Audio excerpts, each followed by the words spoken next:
malo tau amen ke taimi tau tatalkiai, tau taritari tau whaiwhikau, tene whahauko e oa o Māori o Rahoni, ka e pehe ke tau whanau tangata, o nau ihe laini whawhawhonga ai Māori o Rahoni, pa koe tau whaiwhikau, koe whaiwhikau ia, oe, wahenga niu kāse o lo. Pea koko ke he whamiri o Lisa, koe whaiwhikau en a Lisa, te mauhoko atu ai. Malo, pea mai whaiwhikau. Oh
malo e te ke huma tau whanau tangata ko e whamanata at ko mo tol ko e mahangu os mao ko toa pe ai whaitu a receptioni o toki awa i he nima na mo tol ko na mau kawa malohi tai mi ke nima na ke mate pe ko te ki tau hoko he nima pe ko yo ko whai ai whatonga atu ko e toenga ko e whanau tangata ka mau tolu ko ka ke kau he laine e osi e tau o mari e whakafoki ko toa mai sea ke hano tuanga tono tau hoko atu ke tau whanau tangata malo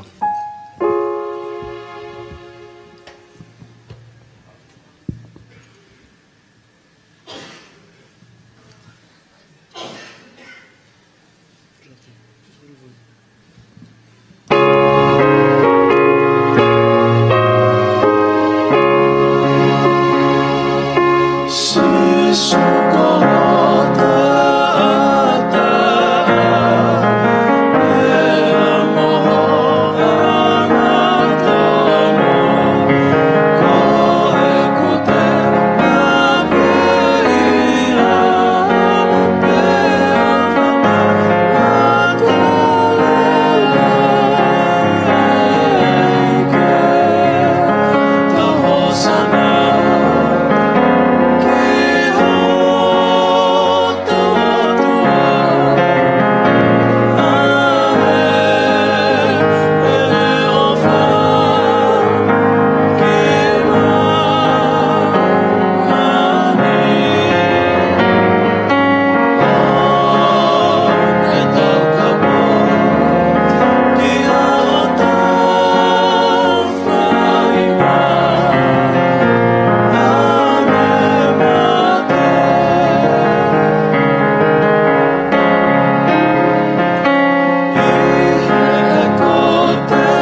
taimini, koe tau tari tari, ka pau e toki mea mai tahine mari, ha hoa taha, pe hoa e ua, mo kātaki pe o tari tari, he nā tau loto, ke tau o kumi ka hine mei ai.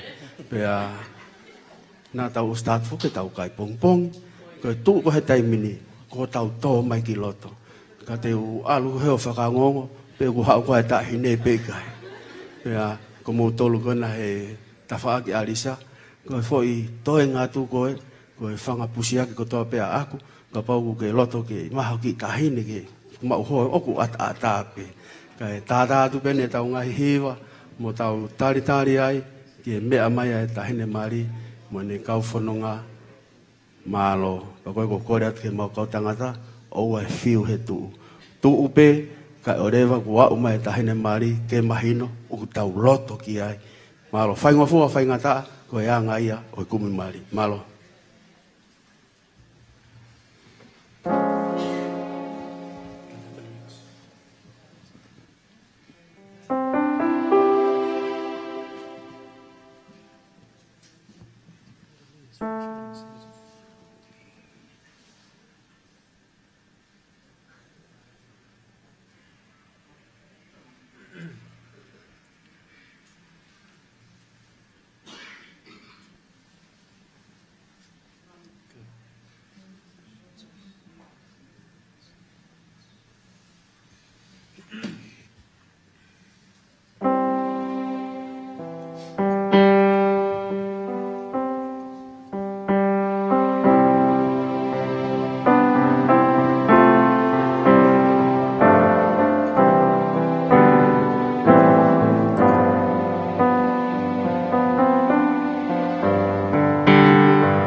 tau tatali ki ai.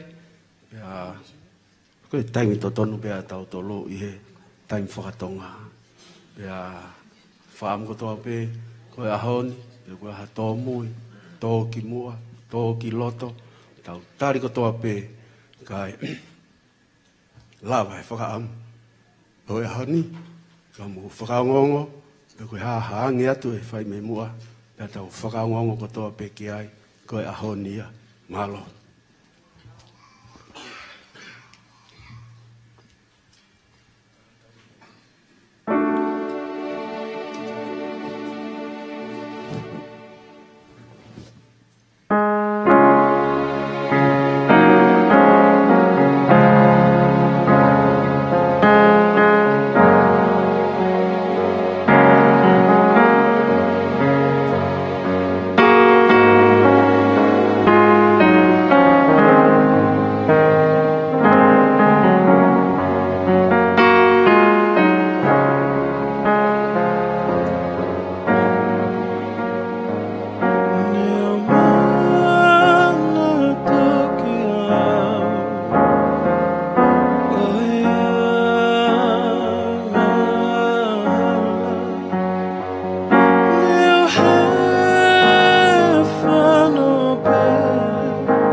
Could everyone please stand up?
ke o tua, o langi.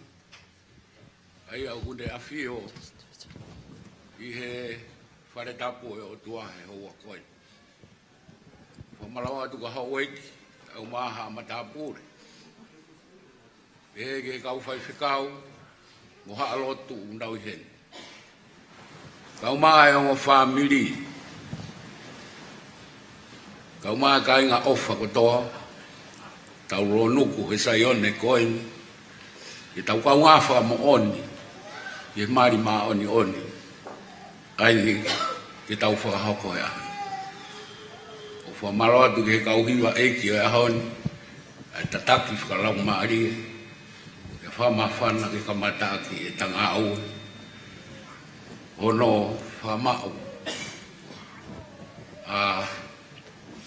Etilei kau maa Elizabeth e ahu whakakoroa koe. E kamatatu, e tau mari, e ka inga ofa, o tau katoa whakataha i heni, i he ofa e otua. E moi kakaini, e whakahoko e tangatani, moi whewhineni, he mari. Aia koe mea o lelei, e nai tutu unia, e otua, i he taimi, na e maa oni ai ai tangata. Pea oku whakaha, whakatata ia kia te ki tautoro. Ai wheohi whakafufu o whai e kalaisi mohono siasi. Ai ngau e koia, aia na e whakaongo lei ia e kalaisi sisu. Mo whakamata lei ia, i he ene awhio ki he mari na e whai i kena i kāreri. O ne whai ai e ne fuafua mea mana, pea oku whakaongo o lelei e ia e he apostolo ko Paula o pehe.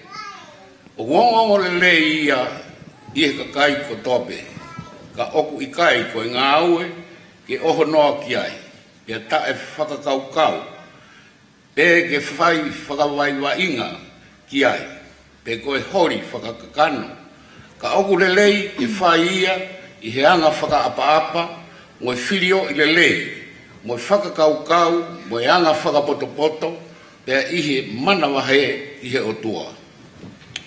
O wau whakaha mo tala to tonu i a teki moua whakatau osi. Koe uhi e whakamauai a ki moua i he aho whakamana wahe o e whakamau.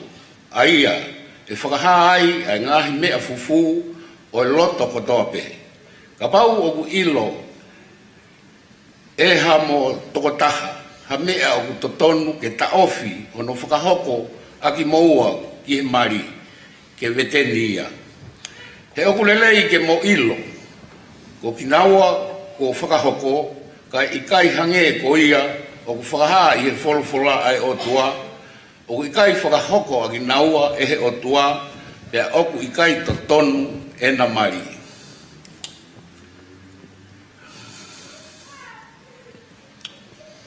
Iaha mea e hoko, i o mo mea e tau whia mo mari.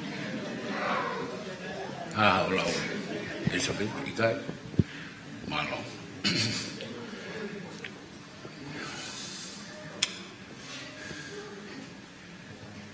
Etilei, manatu ofa ki Paloato, Tuiono.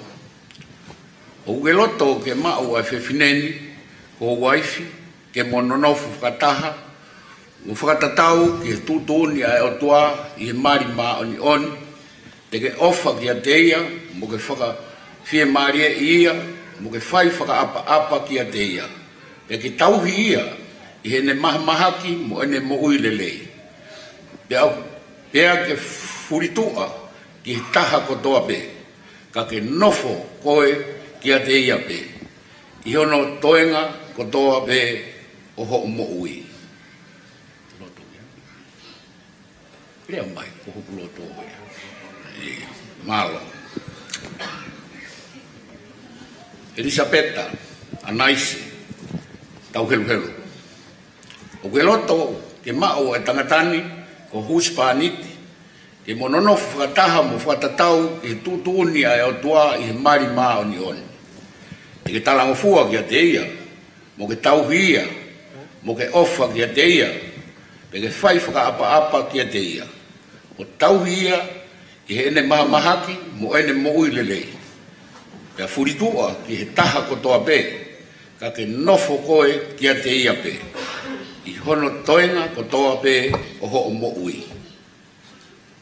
Kuha roto. Malo.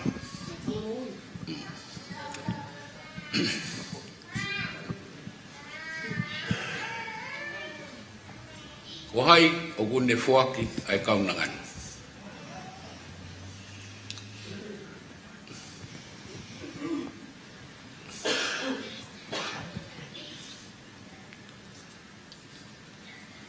Puke ni ma o fuaki ka.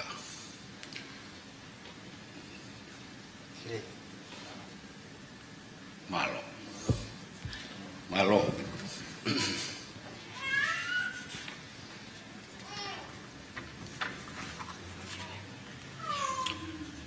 Puke ani mama tau. Oi, oni mama tau.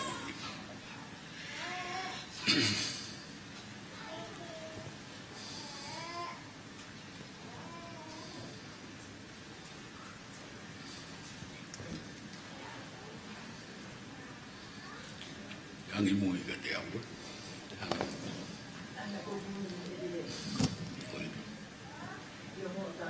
Koau Etilei Tuiono ofa ki Paloato Tuiono. Koau Etilei manatu ofa ki Paloato Tuiono.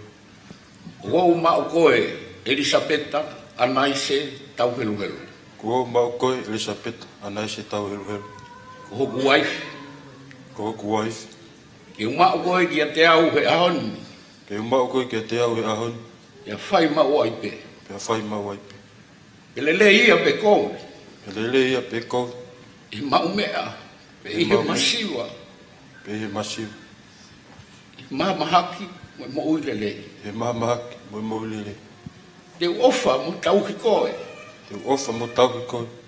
Kai oua e whakamawai ki taua e mate. Kai oua o whakamawai ki taua e mate. O whakatatau ki he tūtūni ma aoni oni ai o tua. O whakatatau ki he tūtūni ma aoni oni ai o tua. Ia koia, o kua lea mo oni ai kia te koe. Pea koia, kua lea mo oni ai kia te koe. Malo. Malo. E tau tāla koe. E Elisabeta o nima mata ua o lea. Nima hema koia. Koia. Watu e tainea.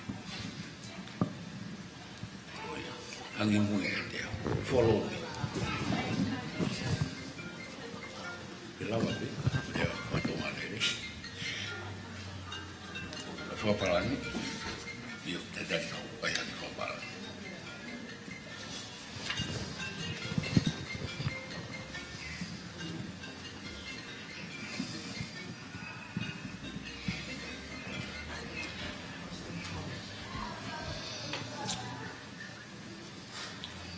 Ai, Elisabeta anaise Tauheluhelu.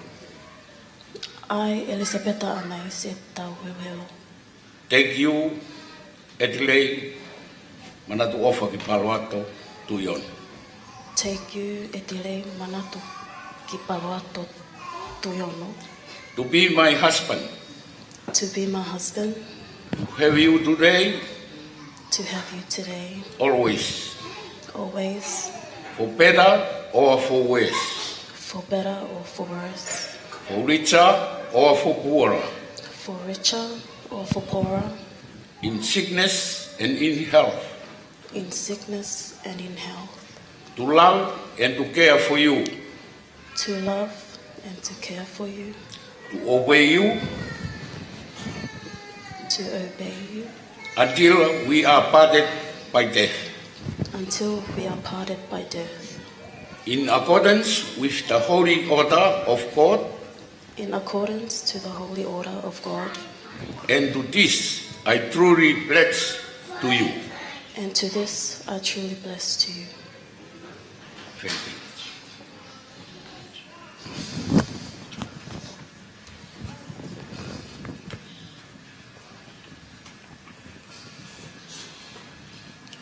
Biar mama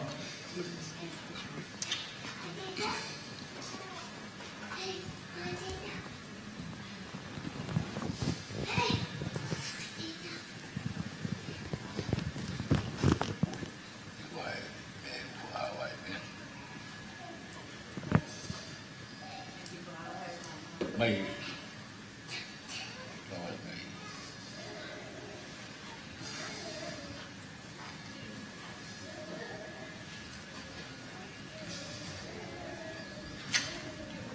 Wau tā paki ai mamani,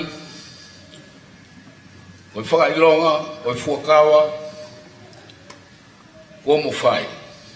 I wafa o tamai, mo alo, mo laumari maa mion. Kevine, tui i hono. I mai.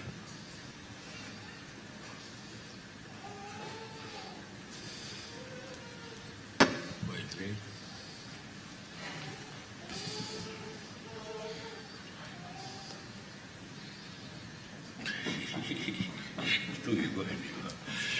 Malo.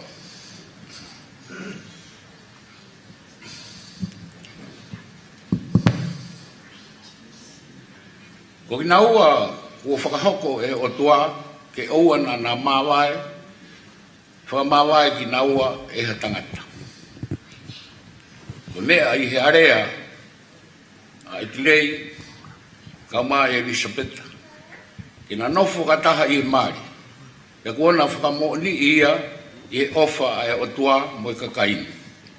Pea kuona area pau a ki na ua ki ai. Pea kua whakaha ia i he nafu fe puke aki hona ni ma.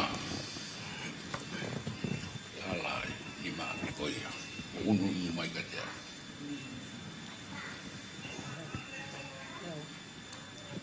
Ofa ke tāpua ki, mo whakamo ui, mo tauhi agi mo ua e o tua koe tamai. Mo o tua koe alo. Mo o tua koe laumari e maa ion. Ofa ke awhio lele i a siowa, i he neanga ofa. O i ke pehepe a mo mo ui. Whakataha i he mo ui ko eni. Ko uhi i mo mauai ai mama e hau. Ai mo ui ta ngata. Amen. Malo. Whilo.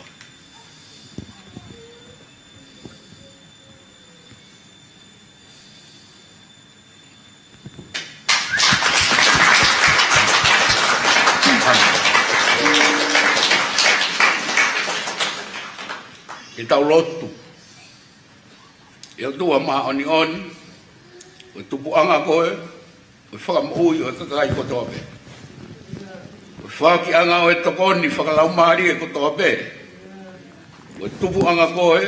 O muui ta ingata. I tupu hifo a ho tāpua ki i he ongo me ani. Ai tangatani mo whewhineni. Aia o mau tāpua ki i ho uafa. E hange koe mo ui whakataha anga tonu a Aisake mo Rebeka i mua. E pehe a ki na wan, ki na whakamo on, mo whai ki he fuakawa, mo e kowina ni te kuona toki whai. Pea ke na nofo ma waibe, i he whiofo whani mo whie maari. Pea mo ui o whakatatau i ho ngahi lao. Ia sisu kalaisi ko ho mau eiki. Amen. Koe ala ofa ho tau eiki ko sisu kalaisi. Ofa ai o tua pea mo whehui o laumari e maonuni. Ke iate ki tau tolu ko toa be o ta engata. Amen. Malo au pito koe lawaia e tau mali. Lawaia e patongia o yao.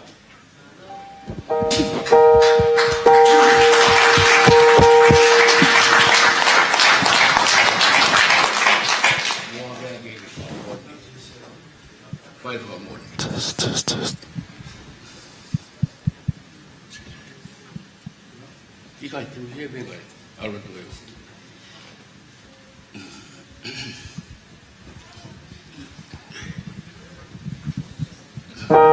Test.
lawa e tau polo kalama ki walalo tuni.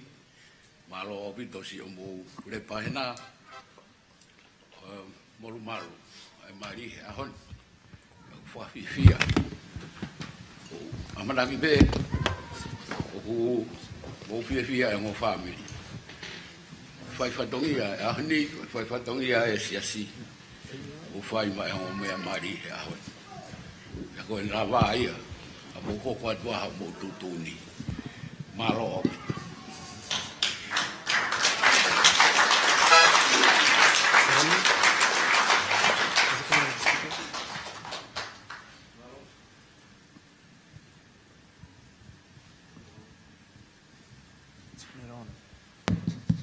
Malo kataki. Toi paspasi mai fai kau. Kamo ene secretary Lisa ko fai kau fo oweni o ku hungoa o manase to mo ua o ku kai ko toi bishop. Fai kau sa stonga tam. Paspasi mai me mai fai kau. Kamo ene secretary amado paspasi mo kataki o me akato ke olunga.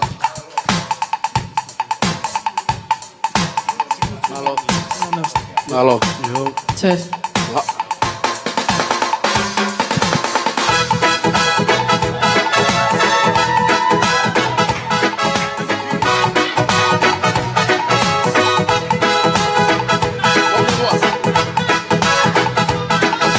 Malo. Udah? Yo. Wait. Soon and very soon we are going to see the King. Soon and very soon Hello. we are going to see the King. Soon and very soon we are going to see the King. Hallelujah, hallelujah, we are going to see the King. Yo. Oh. Soon and very soon we are going to see the King. Soon and very soon we are going to see the King. Soon and very soon we are going to see the King. Hallelujah, hallelujah, we are going to see the King.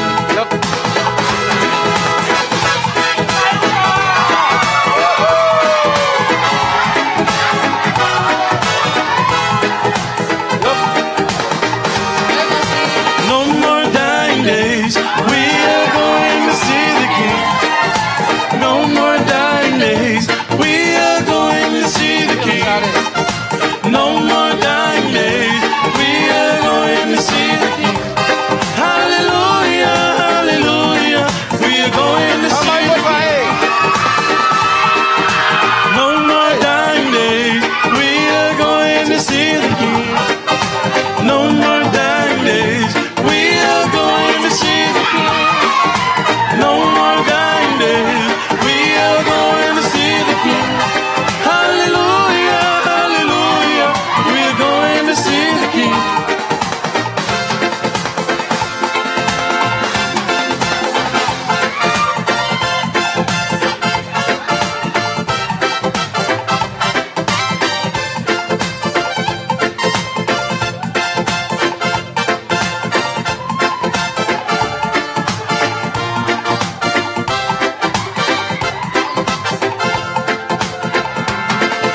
Soon and very soon we are going to see the King.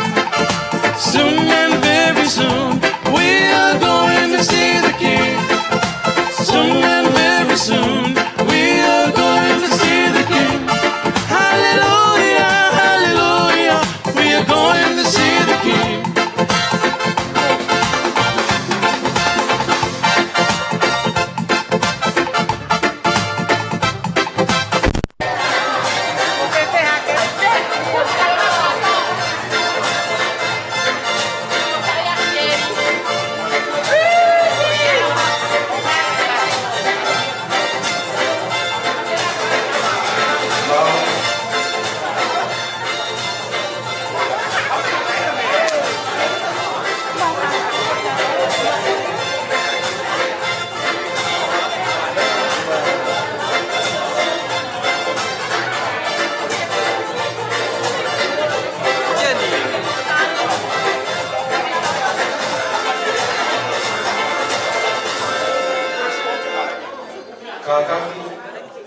mai tamata pana vai a makono na ke kau helai nei o mea mai ki henu ke liliu e tau shea kai ka mai ke fin hena kirin apo e kau matalai a kau kai whakafoki ai shea tono unga totonu ko tamata pana makono ke kau helai nei o mea mai ki henu